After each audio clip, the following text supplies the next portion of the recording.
जय जगन्नाथ। मैं शिवानी चक्रवर्ती अपने channel Bong Kalinga food tales में आप सबका स्वागत करती हूँ।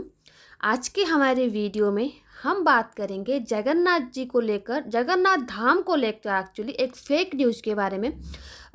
मुझे लगता है कि काफ़ी दिनों से चल रहा है, क्योंकि लास्ट ईयर इसके ऊपर एक कमेंट आया था और जिन्होंने कमेंट किया था मैंने तो उनके कमेंट में उनको जवाब दे दिया था और उन्होंने कुछ पूछा था एक्चुअली, और उसी तरीके का एक कमेंट इस साल भी आया है।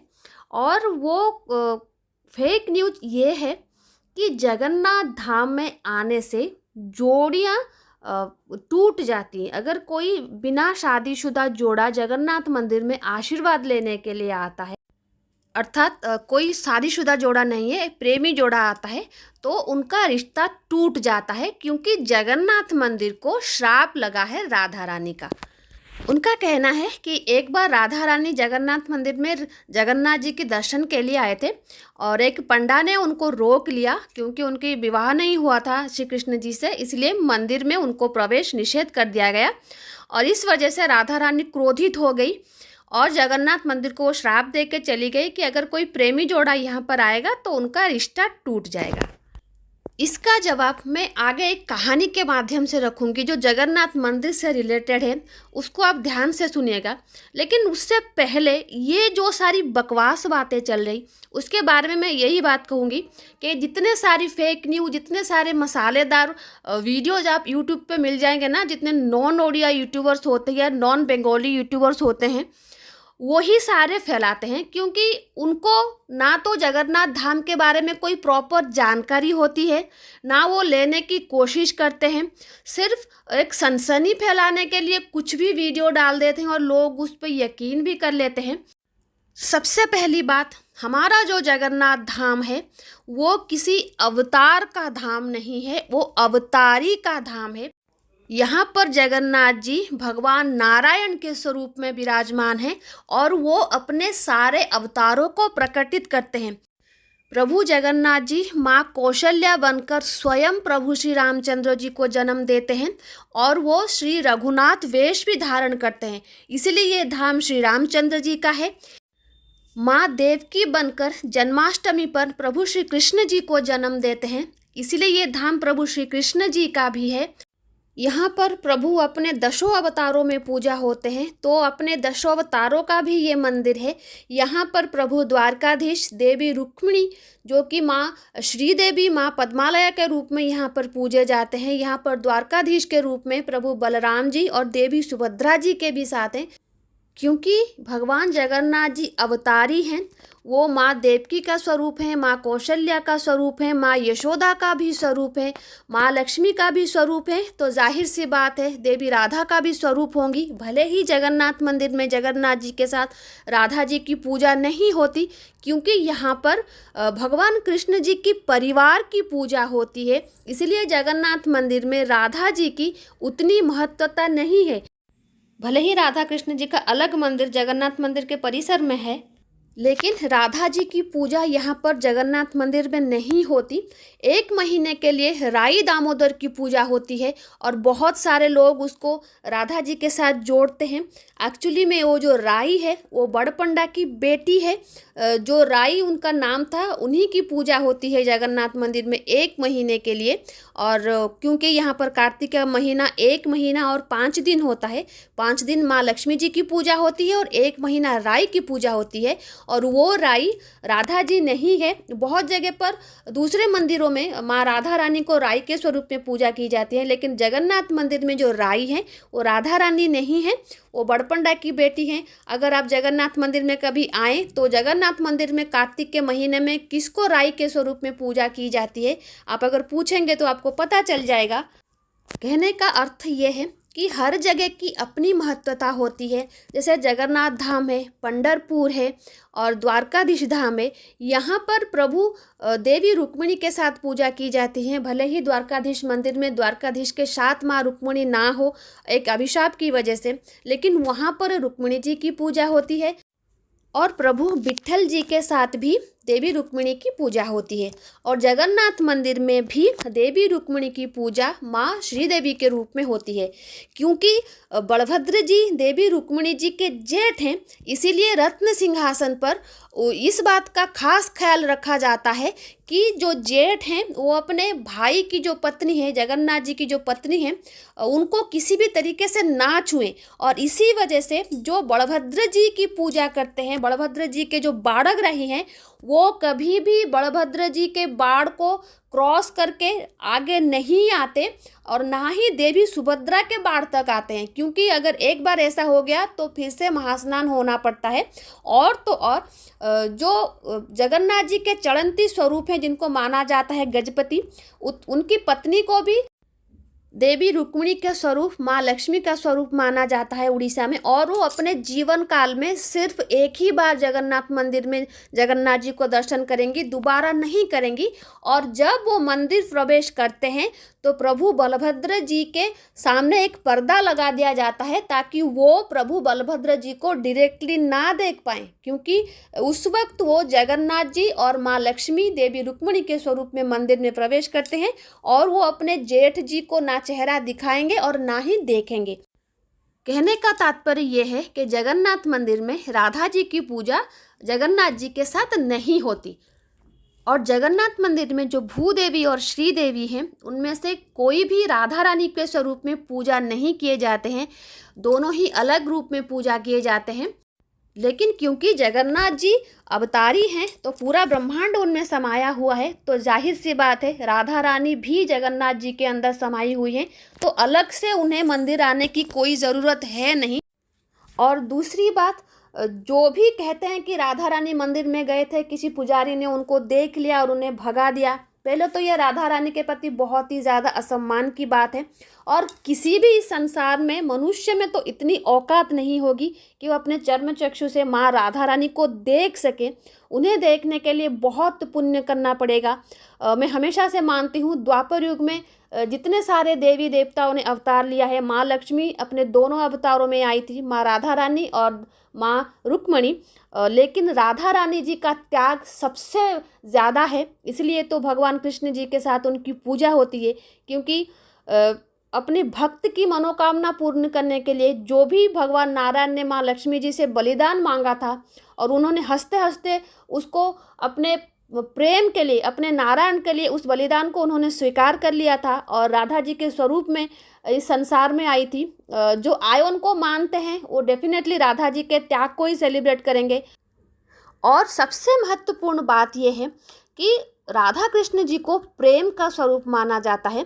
तो अगर देवी राधा आई होंगी और उनको किसी पंडा ने भेज भी दिया होगा, ये तो सरासर गलत बात है, झूठ बात है। लेकिन अगर समझ लेते हैं कि देवी राधा जी को मंदिर में प्रवेश करने की अनुमति नहीं मिली, तो क्या लगता है आपको देवी राधा जगन्नाथ मंदिर को श्राप दे के जाएंगी?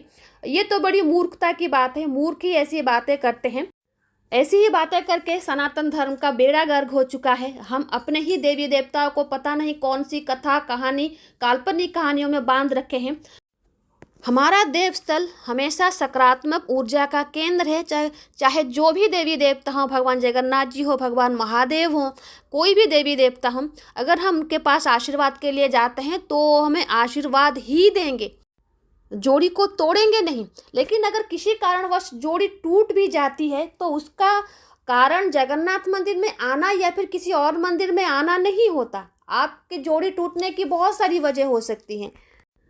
यहाँ पर एक उदाहरण के तौर पर हम एक सत्य घटना यहाँ पर आपको बताने जा रहे हैं कि जगन्नाथ जी जिस कपल को आशीर्वाद दिए थे शादी से पहले और उनकी जोड़ी बनाने के लिए जगन्नाथ जी ने किस हद को पार किया, वो हम यहाँ पर आपको बताएंगे। प्रभु जगन्नाथ जी के सेवक द्वितीय गजपति श्री पुरुषोत्तम जी के बारे में तो बहुत सारे लोगों को जानकारी होगी। वो एक प्रख्यात और कुशली राजा थे और प्रजावत्सल राजा थे और वो कांची की राजकुमारी देवी रूपांबिका से बहुत प्रेम करते थे और देवी रूपांबिका भी उनसे बहुत प्रेम करती थी। और ये बात उन्होंने जगन्नाथ जी के सामने भी रखी थी और उनके माता को भी बताया था कि वो रूपाम्बिका से विवाह करना चाहते हैं। तो इसी बीच साल्व नरसिंह जी की पुत्री थी देवी रूपाम्बिका, जो कांची नरेश थे, उनके पास प्रस्ताव गया। क्योंकि गजपति जी उस समय बहुत प्रख्यात थे, काफ़ी प्रतापी थे, तो साल्व नरसिंह देव जी को भी कोई परेशानी नहीं, उन्होंने भी उनका प्रस्ताव स्वीकार किया। और कांची के नरेश भी बहुत शक्तिशाली थे। कांची एक प्रतिपत्तिशाली राज्य हुआ करता था और उनकी जो युद्ध कौशल थी वो काफ़ी अच्छी थी, इसलिए दोनों राज्यों में संबंध होने से किसी को कोई आपत्ति नहीं थी। तो इसी बीच रथ यात्रा का समय आया और प्रभु जगन्नाथ जी से आशीर्वाद लेने के लिए विवाह से पहले गजपति महाराज जी ने साल्व नरसिंह देव जी को अपने सपरिवार आमंत्रित किया। आप सब जानते हैं, पूरी गजपति महाराज जी जगन्नाथ रथ यात्रा के समय तीनों रथों में छेरा पोहरा करते हैं, अर्थात झाड़ू लगाते हैं। और गजपति महाराज को ऐसे झाड़ू लगाते हुए देख साल्व नरसिंह जी को बहुत ही क्रोध आया और वो सोचने लगे, जो राजा झाड़ू लगाता है, एक झाड़ूदार की नौकरी करता है, उसके साथ वो अपनी पुत्री का विवाह कतई नहीं करेंगे। और इस वजह से वो अपनी पुत्री को लेकर अपने राज्य वापस चले गए और उनसे विवाह तोड़ दिया। और अपना विवाह टूटने का गम गजपति जी को इतना नहीं था जितना उन्हें प्रभु जगन्नाथ जी के अपमान का था, क्योंकि साल्व नरसिंह देव जी ने काफ़ी अपमान किया था प्रभु जगन्नाथ जी का। तो इसी वजह से दोनों राज्यों में युद्ध छिड़ गई। दोनों राज्यों की सेना काफ़ी बलशाली थी। उत्कल की सेना तो हमेशा से युद्ध पारंगत रही है और कांची की सेना भी उसी तरीके की थी। लेकिन उस पहले युद्ध में गजपति पुरुषोत्तम जी हार गए, उनको पराजय का सामना करना पड़ा, क्योंकि उन्होंने जगन्नाथ जी की आशीर्वाद लिए बिना ही युद्ध में चले गए थे। और पराजय होके जब वो वापस लौट रहे थे तो एक सन्यासी ने उन्हें ये बात बताई कि आपने तो जगन्नाथ जी का आशीर्वाद लिया ही नहीं और आप युद्ध में चले आए, और आपके राज्य के साथ साथ ये जगन्नाथ, क्योंकि एक्चुअली में जगन्नाथ जी ही उड़ीसा के राजा हैं और जो गजपति हैं वो राउत अर्थात सेवक बनकर जगन्नाथ जी की सेवा करते हैं और मुख्य राजा जो हैं वो जगन्नाथ जी हैं। और गजपति जी इस अपमान को सह नहीं पा रहे थे, झेल नहीं पा रहे थे, और युद्ध से वापस आकर वो सीधे जगन्नाथ जी के पास गए और उनके सामने बहुत रोने लगे। पूरी रात वो जगन्नाथ जी के सामने बैठे रहे, रोते रहे। पहले तो वो देवी रूपाम्बिका के लिए युद्ध किए थे और वो हार गए, लेकिन इस बार वो युद्ध करना चाहते थे अपने राज्य की खोई हुई सम्मान वापस लाने के लिए, अपने प्रभु की खोई हुई सम्मान वापस लाने के लिए। तो जब उन्हें महसूस हुआ कि जगन्नाथ जी कह रहे हैं इस बार युद्ध में चलो, हम तुम्हारे साथ हैं और तुम्हारा विजय निश्चित है, तो वापस से गजपति जी फिर से कांची अभियान में निकल गए। और जो लोग इस बारे में नहीं जानते उन्हें जान के हैरानी होगी कि स्वयं जगन्नाथ जी और बलभद्र जी काला घोड़ा और सफ़ेद घोड़ा में बैठकर कांची अभियान में पुरुषोत्तम देव के लिए युद्ध करने के लिए निकल गए थे। और राजा को ये यकीन दिलाने के लिए कि वो वाकई में युद्ध में उनके साथ हैं, उन्होंने रास्ते में माणिक नामक एक ग्वालन से दही खाया था और उन्हें एक मुद्रिका अर्थात अंगूठी भेंट की थी। वो वही अंगूठी थी जो राजा पुरुषोत्तम देव जी में एक बार युद्ध में विजयी होकर जगन्नाथ जी के लिए लाए थे और उनको भेंट किया था। क्योंकि उन दोनों भाइयों के पास पैसे नहीं थे, इसलिए उन्होंने उस मुद्रिका को दिया, क्योंकि जो ग्वालन थी जिसका नाम माणिको था, माणिको गौड़ुनी के नाम से वो काफ़ी फेमस है उड़ीसा में, तो उन्होंने कहा कि हम बिना पैसे के तो आपको दही नहीं देंगे। तो जगन्नाथ जी ने अपनी मुद्रिका, वही मुद्रिका जो पुरुषोत्तम देव जी ने उनको दी थी, उनको दे दिया कि हमारे राजा पीछे आ रहे हैं, हम उनके सैनिक हैं, हम युद्ध पे जा रहे हैं, ये मुद्रिका जब राजा जी को दिखा दोगी, ये काफ़ी महंगी है और वो तुम्हें उचित मूल्य दे देंगे। तो माणिक गौड़ुनी ने वो मुद्रिका उनसे रख ली। जब पीछे राजा गजपति महाराज आ रहे थे और उनको उन्होंने वो मुद्रिका दिखाई कि आपके दो सैनिक थे, एक काले घोड़े पर थे, एक सफ़ेद घोड़े पर थे, और दोनों ने यहाँ पर दही खाई है और ये मुद्रिका दे के गए हैं आपको देने के लिए, आप ये मुद्रिका वापस लो और जो भी दही का पैसा बनता है, तब तो कौड़ी दी जाती थी, उतनी कौड़ी हमें दे दो। तो उस मुद्रिका को देखकर राजा हतचकित रह गए। तो ये तो वही मुद्रिका है जो जगन्नाथ जी को भेंट किया गया था। तो उन्हें पता चल गया था कि जगन्नाथ जी आगे आगे जा चुके हैं, जगन्नाथ जी बलभद्र जी उनके लिए युद्ध करने के लिए, और इस बार युद्ध में उनकी जीत सुनिश्चित है। और उस गौडुनी, जो माणिको गौडुनी नाम है, उसको राजा जी ने उचित मूल्य दिया और उसके साथ साथ जिस गांव से वो थी उस गांव का नाम उन्होंने माणिको पाटणा रख दिया। और आज भी माणिको पाटणा से जगन्नाथ जी के लिए दही आता है और जो दही जगन्नाथ जी खाए थे वो दही आज भी बहुत फेमस है माणिको पाटणा दही के नाम से। और दोनों भाइयों ने उस युद्ध में जम के लड़ाई लड़ी थी और पुरुषोत्तम जी की विजय हुई थी और साल्व नरसिंह देव जो कांची के नरेश थे वो हार गए थे। साल्व नरसिंह देव जी को तो उन्होंने बंदी नहीं बनाया था, लेकिन उनकी पुत्री रूपांबिका को वो बंदी बना के उड़ीसा लाए थे और उसके साथ साथ बहुत सारे देवी देवता, जैसे कांची के जो मुख्य देवता थे कांची गणेश जो कि तंत्र गणेश थे, उनको लाए थे। और जो सेनापति थे, उत्कल सेना की जो सेनापति थे तब के केंदुझर के राजा, तभी तो राजा नहीं बने थे लेकिन बाद में वो राजा बने, वो माँ तारिणी को ले गए वहाँ पर। तारिणी भी कांची की ही गढ़ की वो देवी थी। माँ तारिणी, प्रभु कांची गणेश और साक्षी गोपाल जी जो पहले कांची में पूजे जाते थे उनको अपने साथ लाए थे और अलग अलग जगह पर अलग अलग देवों को रखा गया और कांची गणेश को श्री मंदिर के परिसर में रखा गया। और आज भी कांची गणेश वहीं पर हैं। भले ही रूपांबिका को वो प्रेम करते थे लेकिन उन्हें वो युद्धबंदी के तौर पे ले आए थे, क्योंकि जो उनके पिता ने उनका अपमान किया था झाड़ूदार कह के, तो वो उनकी पुत्री का विवाह सचमुच में एक झाड़ूदार के साथ करना चाहते थे। इसलिए उन्होंने अपने एक मंत्री को कहा कि आप 1 वर्ष के अंदर एक उत्तम झाड़ूदार देकर देवी रूपांबिका का विवाह संपन्न कराइए। सबने उसका विरोध किया था, लेकिन राजा हैं, उड़ीसा में कहा जाता है राजा गोजा, अर्थात राजा जो समझे वो ठीक है। उसमें कोई अगर कोई सवाल उठाता है तो क्या हश्र होता है सबको पता है। तो किसी ने तो उस वक्त उसका विरोध नहीं किया था, लेकिन पुरुषोत्तम देव जी की माँ और जो प्रधानमंत्री थे उनके दोनों ही चाहते थे कि देवी रूपांबिका विवाह पुरुषोत्तम जी के साथ हो जाए, क्योंकि दोनों एक दूसरे से बहुत प्रेम करते थे और दोनों ने रथ यात्रा में एक साथ आशीर्वाद लिया था। याद रखें, विवाह से पहले दोनों ने एक साथ रथ यात्रा में प्रभु का आशीर्वाद लिया था जब साल्व नरसिंह देव जी अपने सपरिवार पुरी आए थे। तो रथ यात्रा में जगन्नाथ जी का आशीर्वाद उन्होंने लिया था। क्योंकि प्रभु का आशीर्वाद प्राप्त कर चुका था वो जोड़ा, इसीलिए जो रानी माँ थी अर्थात पुरुषोत्तम देव जी की जो माँ थी वो चाहती थी कि देवी रूपांबिका का विवाह पुरुषोत्तम देव जी के साथ हो और उन्होंने अपनी बहू रूपांबिका का नाम पद्मावती रखा था। जी हाँ, जो पद्मावती पुरुषोत्तम पद्मावती जी की कहानी हम सुनते हैं वो पद्मावती नाम पुरुषोत्तम देव जी के माता जी ने रखा था। तो 1 साल के अंदर अंदर वापस से रथ यात्रा आई और यहाँ पर वापस जगन्नाथ जी ने अपनी लीला दिखाई और जो राजा के जो प्रधानमंत्री थे उनके माध्यम से उन्होंने ये लीला दिखाई। प्रधानमंत्री काफ़ी चतुर थे और उन्होंने उस रथ के ऊपर देवी रूपांबिका को लाकर खड़ा कर दिया और उन्होंने कहा जगन्नाथ जी का जो आज्ञामाल होता है उसको लेकर तभी पुरुषोत्तम देव जी के गले में डालना जब वो छेरा पहरा कर रहे हों, अर्थात जब भी वो झाड़ू लगा रहे हों। तो देवी रूपांबिका ने वही किया। प्रभु जगन्नाथ जी का आज्ञामाल लेकर उन्होंने पुरुषोत्तम देव जी के गले में वरनमाला डाल दी जब वो झाड़ू लगा रहे थे। ये देखकर राजा बहुत क्रोधित हुए थे, क्योंकि उनका आदेश था कि एक झाड़ूदार के साथ रूपांबिका जी का विवाह हो, तो राजा के साथ किस तरीके से विवाह कर सकते हैं।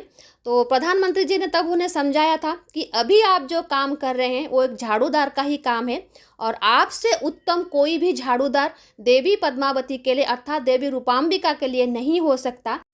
तो आखिर में राजा जी मान ही गए, क्योंकि वो रूपांबिका से बहुत प्रेम करते थे और वहीं से देवी रूपांबिका का नाम पद्मावती हो गया। और आखिर में अपने अंतिम समय तक दोनों एक सुखी विवाहित जीवन का निर्वाहन किए। इस सत्य घटना का यहाँ पर वर्णन करने का तात्पर्य ये है कि अगर आपको प्रभु का आशीर्वाद मिल चुका है जोड़े के रूप में, चाहे कितनी भी विपरीत परिस्थितियाँ आए आपको प्रभु मिलाकर ही रहेंगे। 2 युद्ध हो गए इनके लिए, फिर भी आखिर में इतने नफरत के बाद ही पुरुषोत्तम जी ने देवी रूपांबिका को अपना ही लिया। वो जोड़ी बन ही गई क्योंकि उन्हें प्रभु का आशीर्वाद मिला था और जगन्नाथ जी का ही आशीर्वाद उन्हें मिला था।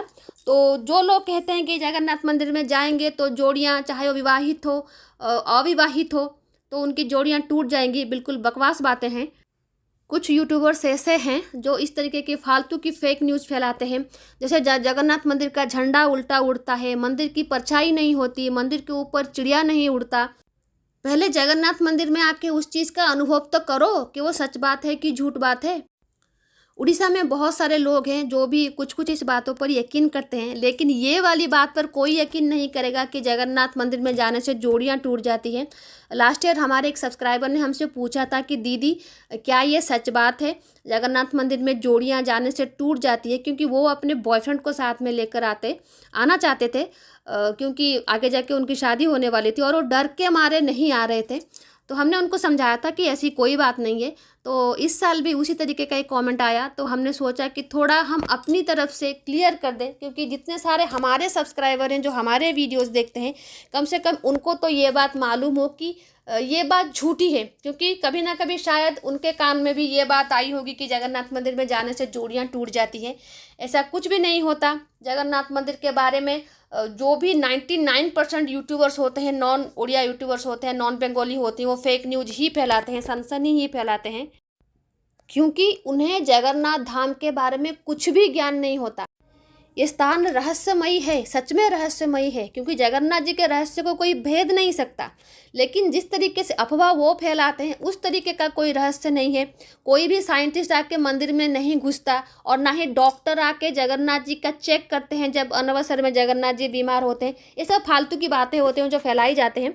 और तो हम रिक्वेस्ट करेंगे जगन्नाथ जी के भक्त हैं वो इस तरीके के फालतू की बातों पर यकीन ना करें। हमेशा अपने देवी देवताओं पर यकीन रखें जिनकी वो पूजा करते हैं, जिनकी वो आराधना करते हैं। तो आज के लिए इतना ही, रहते हैं। जय जगन्नाथ, जय माँ काली।